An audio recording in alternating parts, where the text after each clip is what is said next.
Oke, selamat malam Pak Hanif dan teman-teman semuanya. Kami dari grup 3 akan mempresentasikan midterm project kami, yaitu mengenai perusahaan Shopee. Grup kami beranggotakan Diana, Erliana, Udiana, Randita, Renika, dan saya sendiri Safety. Yang pertama, saya akan menjelaskan tentang sejarah mengenai perusahaan Shopee. Seperti yang kita tahu, Shopee adalah platform belanja online terbesar di Indonesia atau bahkan di Asia.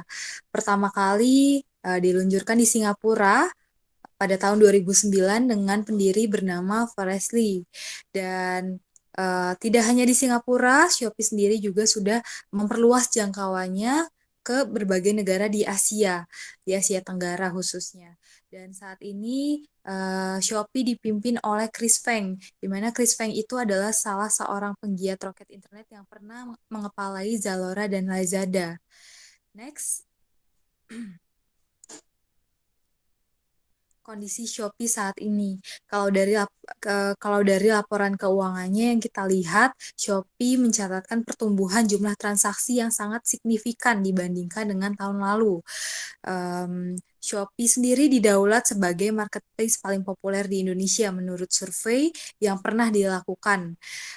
Dan bisnis e-commerce di bawah naungan Sea Limited ini pun membukukan pendapatan yang fantastis selama kuartal 2 2020. Dalam laporan keuangannya, perusahaan Shopee mencatat jumlah pendapatan sebesar 510,6 juta US dollar atau naik 187,7% dibandingkan dengan tahun lalu. Dan jumlah transaksi Shopee secara global pun naik 150,1% year on year dengan jumlah 615,9 juta transaksi. Pertumbuhan ini jauh lebih tinggi dibandingkan dengan kuartal 1 yang naik 111,2% year on year. Next. Rencana Shopee di masa depan nanti tidak hanya menjadi platform terbesar di Asia, tetapi juga Shopee akan merambah usaha atau perusahaannya ke berbagai negara di Eropa dan Amerika. Selain itu juga Shopee ingin menjadi perusahaan e-commerce nomor 1 di dunia. Dan yang terakhir, Shopee akan tetap melakukan pendekatan kepada customer untuk membuat para customer tetap merasakan benefit dan kenyamanan ketika menggunakan platform Shopee. Next. Oke, selanjutnya ini ada analisa situasi usaha Shopee. Yang pertama ini, analisa situasi ini perlu dilakukan sebelum memiliki usaha dan akan terjun ke pasar. Tujuannya ini agar pemilik usaha mengetahui kondisi awal dari pasar yang akan dituju. Dan untuk Shopee sendiri tentunya akan melakukan analisa situasi usaha terlebih dahulu sebelum membuat aplikasi marketplace. Analisa persaingan pasar dan pendefinisian kompetisi Shopee menggunakan bantuan Porter's Five Force Analysis yang meliputi 4 aspek utama, yaitu pertama ada ancaman dari kompetitor baru, yang kedua ada ancaman dari sistem, dan yang ketiga ada daya tarik promo, dan juga ada persaingan antar usaha yang sudah ada. Di sini yang seperti yang kita tahu, pesaing atau kompetitor Shopee ini adalah Tokopedia. Selanjutnya, konsumen Shopee dan Tokopedia ini memiliki beragam jenis macam-macam dari umur dan jenis kelamin. Di sini ada 52% pria dari pengguna Shopee dan juga 22% pengguna Tokopedia. 77% pengguna Shopee dari wanita. Terus ada 9% dari pengguna Tokopedia wanita. 14-34 tahun ini pengguna Shopee dikategorikan sebagai Gen Z atau milenial. Dan 35-45 ini umurnya dikategorikan sebagai Gen Y. Dan ada 3 tipe konsumen online menurut Shopee. Yang pertama ini ada tipe pengincar, yang kedua ini ada tipe tukang promo, dan yang ketiga ini ada tipe gerak cepat. Next. Oke, selanjutnya saya akan menjelaskan analisis SWOT dari perusahaan Shopee. Yang pertama itu strength, yaitu kekuatan. Yang pertama, Shopee dapat menjadi sumber pendapatan utama seseorang di masa mendatang karena mengingat Shopee sedang merintis kepopuleran saat ini.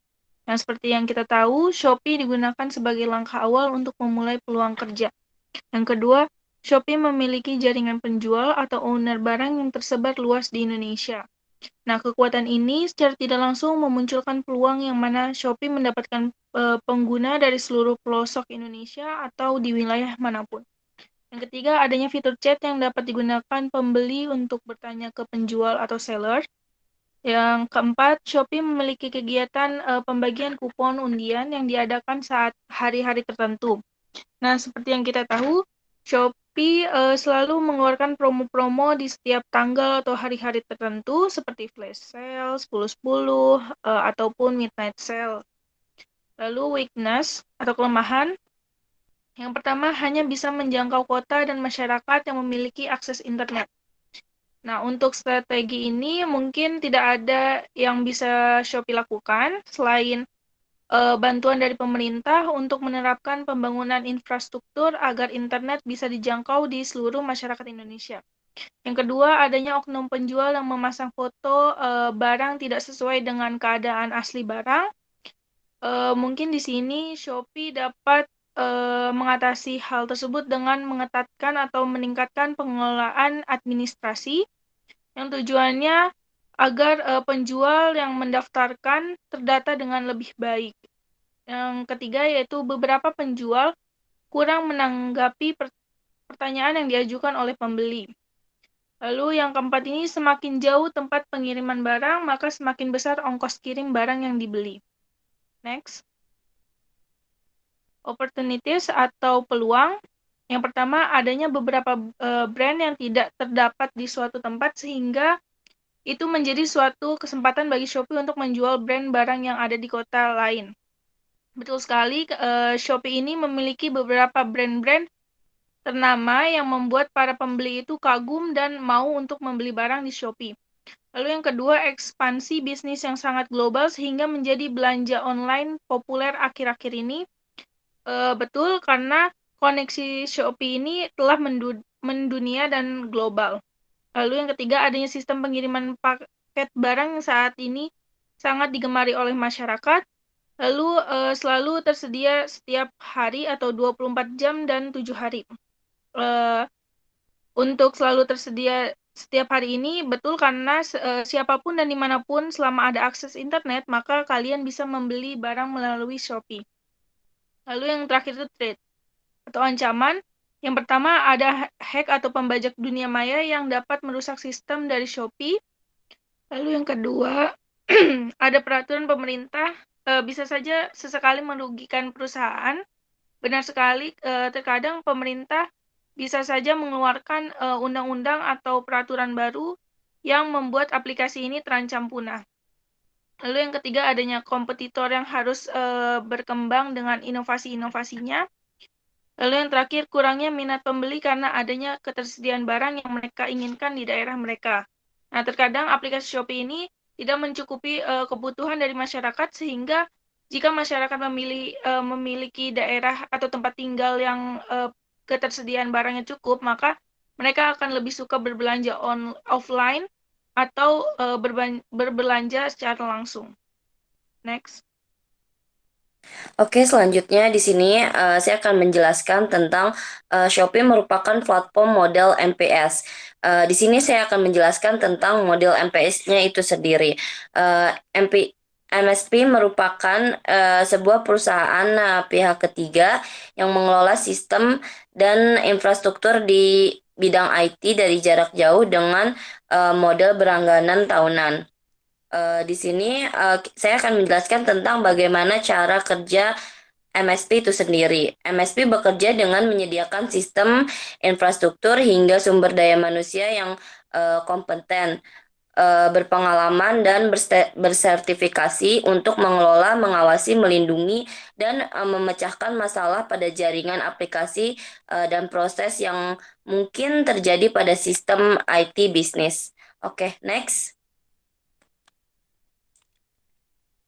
Next, oke. Di sini saya akan menjelaskan tentang siapa sih aktor aktor atau pemain utama dari pe- penggerak MSP itu sendiri.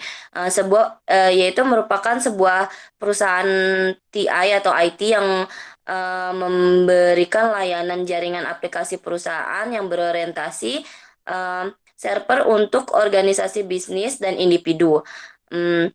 Sebagian besar MSP diketahui memiliki infrastruktur back-end dan lengkap dan menyediakan sumber daya yang dibutuhkan oleh pengguna akhir untuk mengakses internet dari jarak jauh.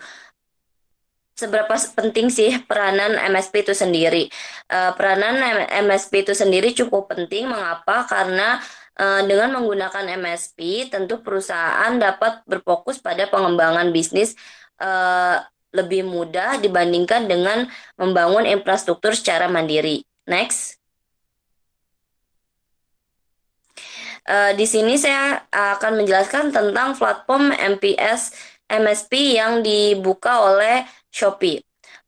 Shopee di sini sendiri menegaskan bahwa apabila kita sudah bergabung sebagai penjual atau pengguna dari layanan MSP yang Shopee tawarkan, maka kita harus mengikuti aturan hukum yang dibuat oleh Shopee. Serta untuk anak di bawah umur harus dengan persetujuan orang tua. Dalam artian platform ini tidak dibuka untuk semua kalangan.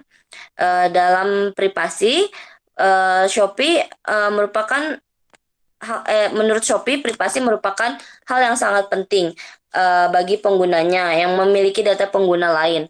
Pertama yaitu mengetahui semua undang-undang perlindungan data pribadi yang berlaku.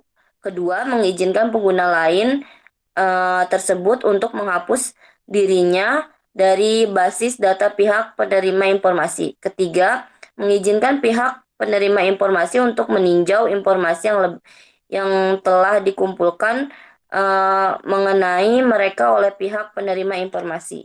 Next. Di sini ada akun dan keamanan.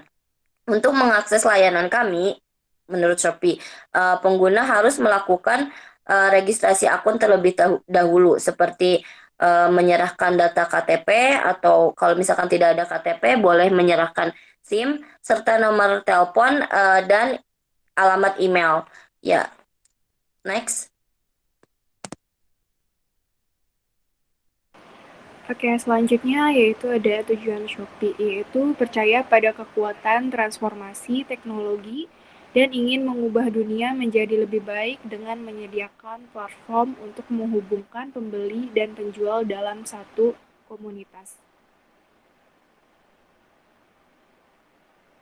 Next. Dan selanjutnya yaitu strategi Shopee di masa depan. Yang pertama, menghadirkan inovasi-inovasi untuk bisa membantu pergerakan dari digitalisasi dari online shop semakin maju. Yang kedua, fokus mendengarkan kebutuhan daripada penggunanya. Yang ketiga, memberikan kemudahan berbelanja kebutuhan sehari-hari di tengah masa pandemi COVID-19. Dan yang terakhir yaitu mengedukasi UMKM yang belum pernah berbelanja online atau berjualan online agar bisa menghadapi situasi pandemi yang membuat penjual susah. Terima kasih, sekian presentasi dari kelompok kami. Mohon maaf apabila ada salah kata. Wassalamualaikum warahmatullahi wabarakatuh. Selamat malam.